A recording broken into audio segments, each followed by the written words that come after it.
The study of the universe spans almost inconceivable extremes of size and distance and time. From the vast island of stars we call a galaxy,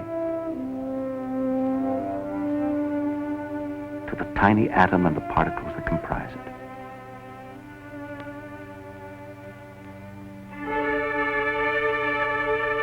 From cosmic events that occurred billions of years in the past,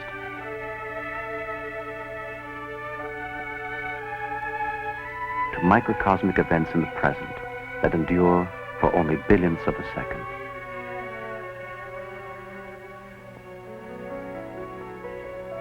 To explore the universe at these extremes, the scientist builds instruments that extend his reach and his vision.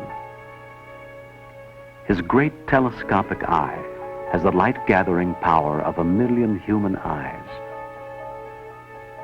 It peers not only into the depths of space, but far back in time,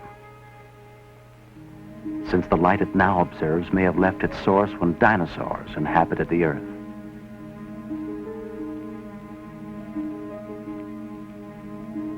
His telescopic ear is tuned to the invisible radio sky. It detects not objects, but the radio regions associated with them, and at distances far beyond the range of the largest optical telescope. But the radio waves and the visible light that pass through the Earth's atmosphere to these ground-based telescopes are only part of a broad spectrum of radiation, most of which is blocked by the atmosphere. So electronic instruments are lifted above this murky and turbulent layer, airborne by rockets, by balloons,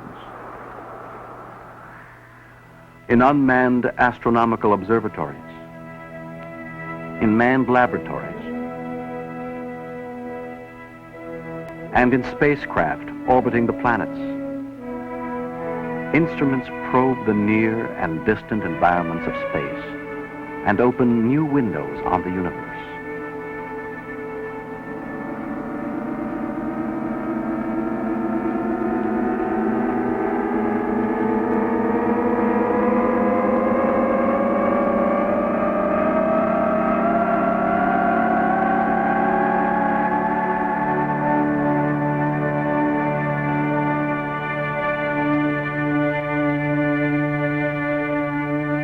In the beginning, it is believed, all the matter of the universe was contained in a primordial atom, an unimaginable concentration of elementary particles. In one gigantic detonation, the contents of this cosmic fireball were hurled outward in all directions. After 1,000,000 years of expansion, the universe was an intense blaze of light. Then the radiation cooled, and after hundreds of millions of years, great clouds of hydrogen gas began contracting, and in time, evolved into the galaxies we now observe.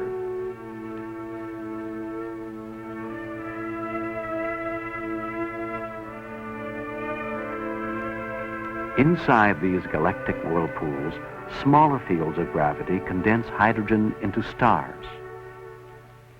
Stars are inconceivably hot. So hot, they sustain thermonuclear reactions that transform hydrogen into heavier elements.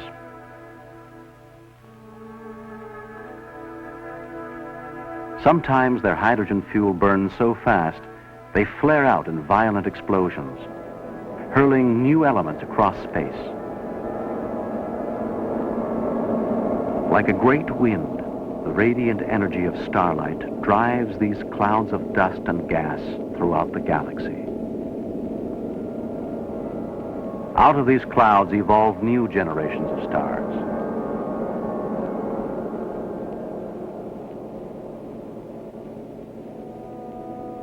More than half the stars in our galaxy travel in groups of 2 or more, orbiting around a common center of gravity.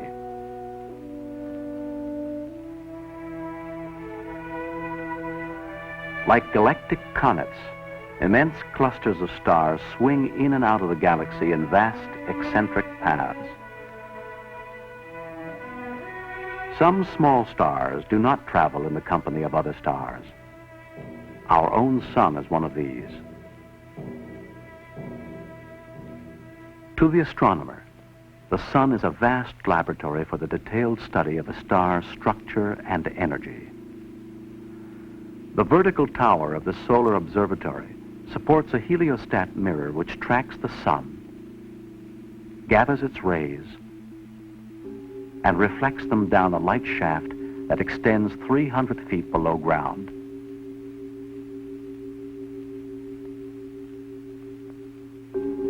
At the end of the shaft, the rays are cast back to an observing room where minute-by-minute changes across the face of the sun are observed. Another mirror projects a light beam to a spectroscope, an instrument which splits the light into its component colors, a visible spectrum.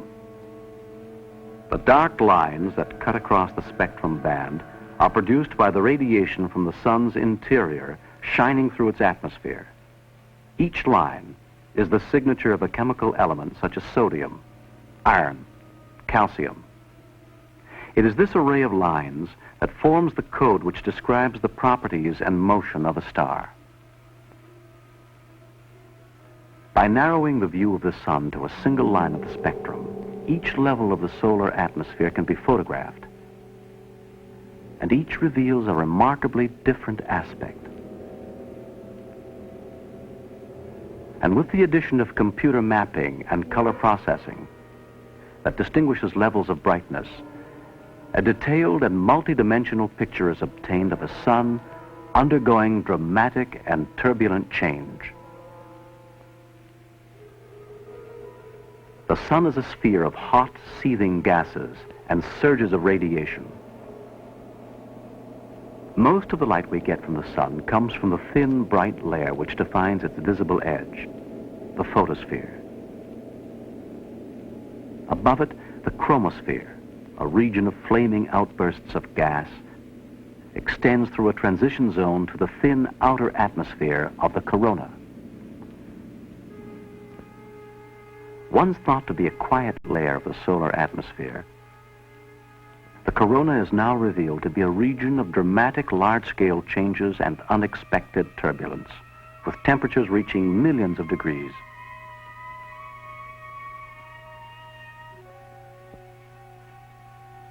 Deep beneath the sun's atmospheric shell is the core, a violent nuclear furnace. Here, hydrogen is fused into helium, and in the process, some of the matter is converted into an enormous amount of energy. Radiating outward as a gas, it convects like a boiling liquid beneath the surface. The turbulent, bubbling motion is visible in the granular cells of the photosphere. Sunspots, regions of intense magnetic fields, appear on the surface, disappear in a few hours, or grow and persist for months in a mysterious 11-year cycle.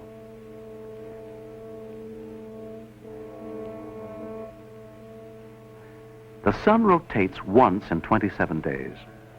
Because its equatorial regions rotate faster than the polar caps, the shearing action in the gas contorts the magnetic field into tangled structures which give rise to the sun's eruptive action. Shaped by these magnetic fields are the spectacular prominences, titanic streamers of gas reaching heights of more than 500,000 miles above the surface.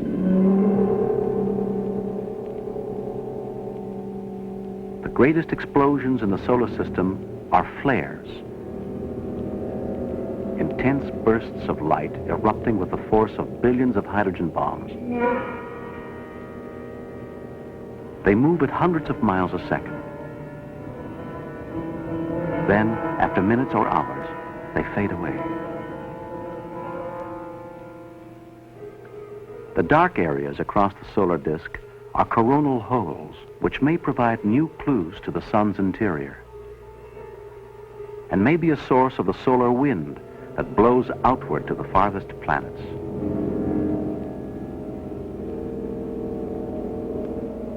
On Earth, effects of these solar events are visible when auroras light up the dark Arctic sky and radio communication is disrupted.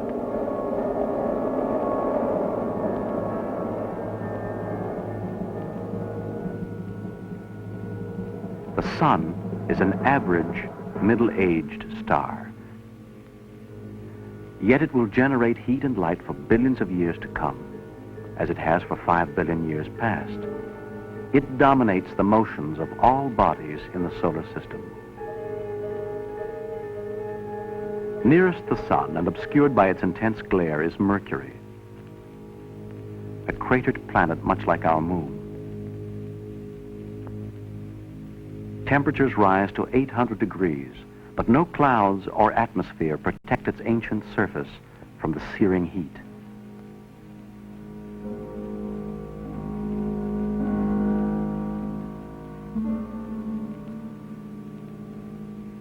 Moving outward from Mercury, we encounter Venus.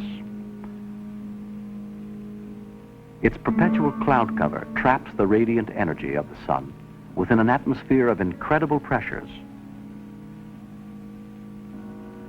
From the surface, only a reddish glow reveals the presence of the Sun.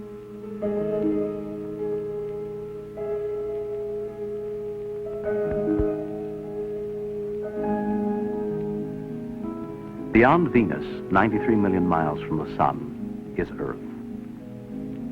Its great oceans forming the clouds and air currents which warm and irrigate the planet, shape its continents, and nourish life.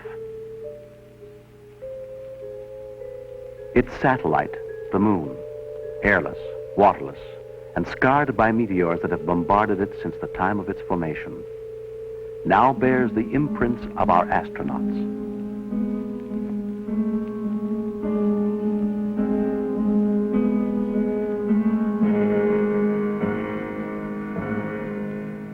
A probe of the planet Mars has discovered a dynamic and evolving planet with unexpected geological features. A volcanic mountain, many times larger than the largest volcano on Earth. A vast and deep canyon extending for 2,500 miles. And dry, river-like channels that may have been carved by running water.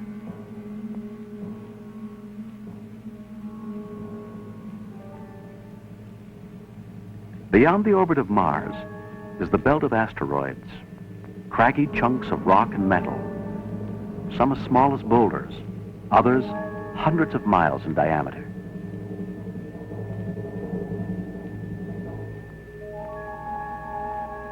About 500 million miles from the Sun, we encounter the first of the giant gas planets, Jupiter, the colossus of the solar system, more massive than all the other planets combined. Deep beneath the maelstrom of clouds that band its surface is a primordial atmosphere much like that in which life awakened on Earth millions of years ago.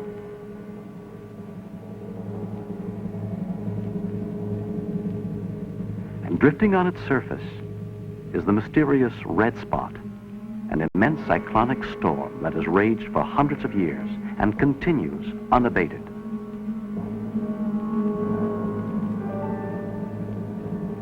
Radiating more energy than it receives from the Sun, and circled by 14 moons, Jupiter is like a miniature solar system.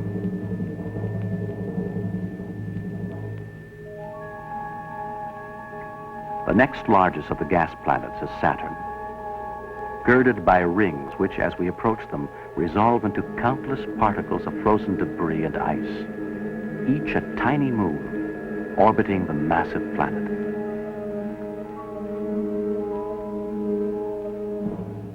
And as we continue past the frozen worlds of Uranus and Neptune, we arrive at the outermost planet in the solar system, Pluto. It moves in a dim twilight of unimaginable cold. The Sun, 4 billion miles away, is only a brilliant light in the night sky.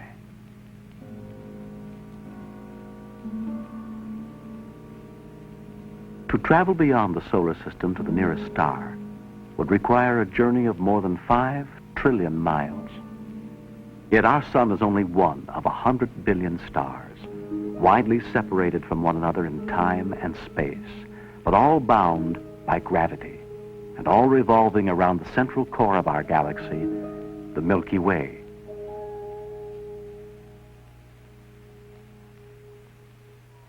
Drifting between the stars are vast clouds of gas and dust, the nebulae, made luminous by the radiation of stars within or near them, or darkly obscuring the light of whatever lies behind them. Here, new stars are being born. About a half-century ago, our galaxy was thought to be alone in the universe. We now know it to be one of a local group of about 20 galaxies. And strewn through the vast reaches of space are more than 10 billion galaxies, grouped in clusters as far as our most sensitive instruments can reach. Little is known about the evolution of galaxies, and why some are formless or irregular, others elliptical, and still others spiral-shaped.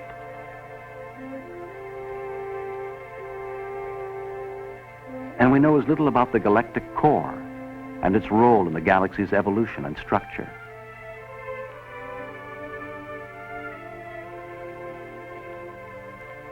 The problem has become more perplexing by the discovery that some galaxies are in a state of extreme disarray, exploding, ejecting gaseous matter, or interacting with other galaxies.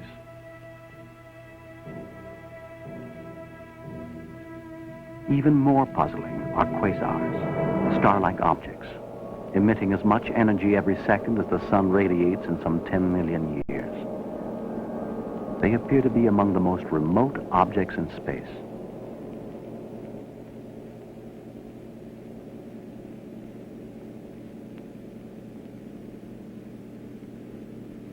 Stars are born, live out their lifespans, and die. The life history of a star is marked by an opposition of two kinds of pressure. One is the pressure created by the energy in the core of the star, pushing the surface outward. The other is the crushing force of gravity pulling the star's surface inward. When these are balanced, a star becomes stable and shines steadily. As hydrogen fuel is depleted, the release of energy is insufficient to withstand the gravitational pressure, and the core collapses. But compression by gravity raises the temperature in the core, and helium ash rekindles the nuclear fires. Vast amounts of energy are released and lift the outer zones against the force of gravity.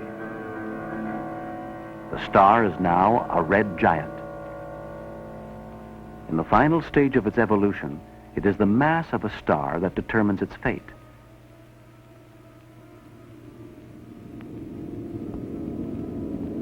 The Sun, a medium-sized star, remains stable for approximately 10 billion years. Then it will expand to 400 times its present diameter.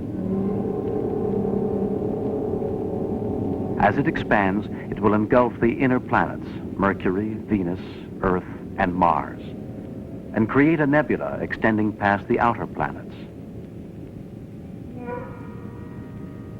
After millions of years, its reserves of nuclear fuel will be exhausted, its outer layers will have dissipated, and only a white dwarf star remains, no larger than the Earth. Slowly cooling to 0 temperature, it will end its life as a black stellar corpse. When a star more massive than the Sun reaches the red giant stage, the collapse of its core raises its temperature billions of degrees and triggers a spectacular detonation.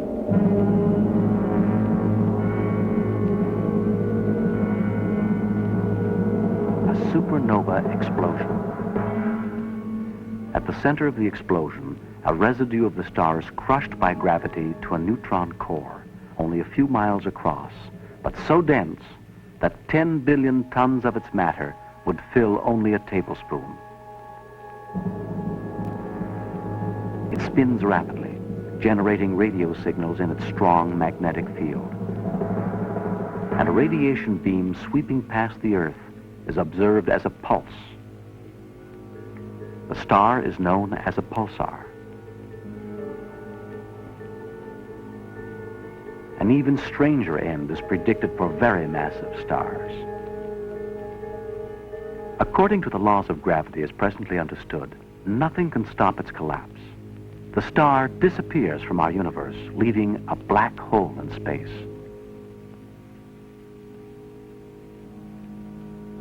Its presence can be deduced only by its influence on a visible companion star, distorted out of shape by the black hole's gravitational attraction. Gas, pulled off the visible star, circulates about the black hole, and in the dizzying plunge, it emits X-rays which can be detected in space. No light or matter can ever leave the intense gravitational field of this cosmic abyss. The physical laws that govern the conditions within this bizarre object are totally unknown to us.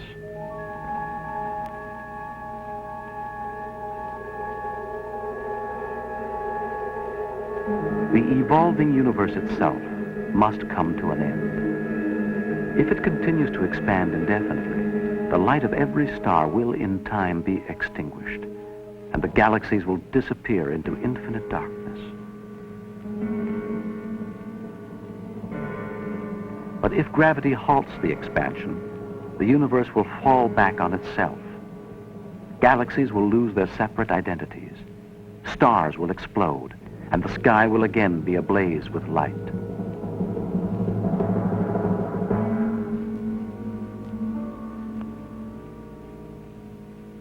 Finally, all matter will be engulfed in a fireball like that from which it emerged.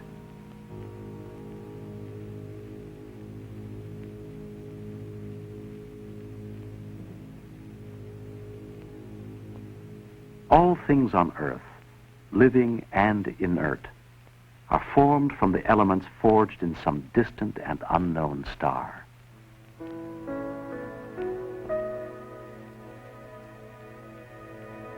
On Earth, atoms joined together in definite numbers and patterns compose the organic molecules which form living cells.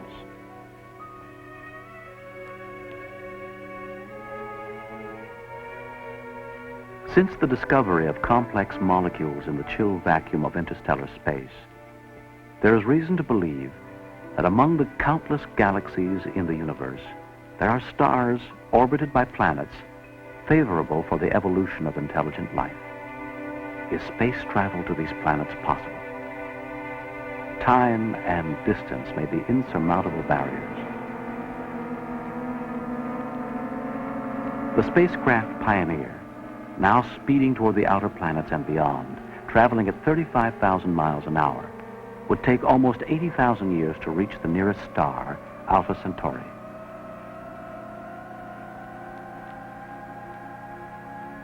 A spacecraft traveling 2,500 times faster than Pioneer, at 10% the speed of light, would require so great an expenditure of energy that until new sources have been tapped, it must remain an invention of science fiction.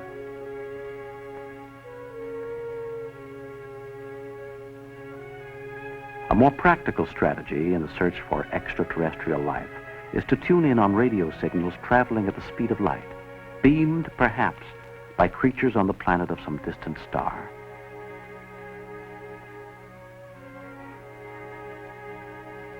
Someday, an array of telescopes, earthbound or lifted to the far side of the moon, may hear faint but unmistakably meaningful sounds amidst the din of cosmic radio chatter.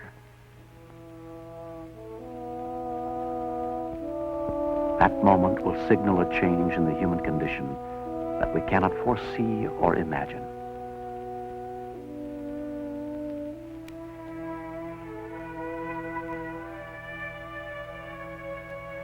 For man, wrote H.G. Wells, there is no rest and no ending. He must go on, conquest beyond conquest. And when he has conquered all the deeps of space and all the mysteries of time, still he will be beginning.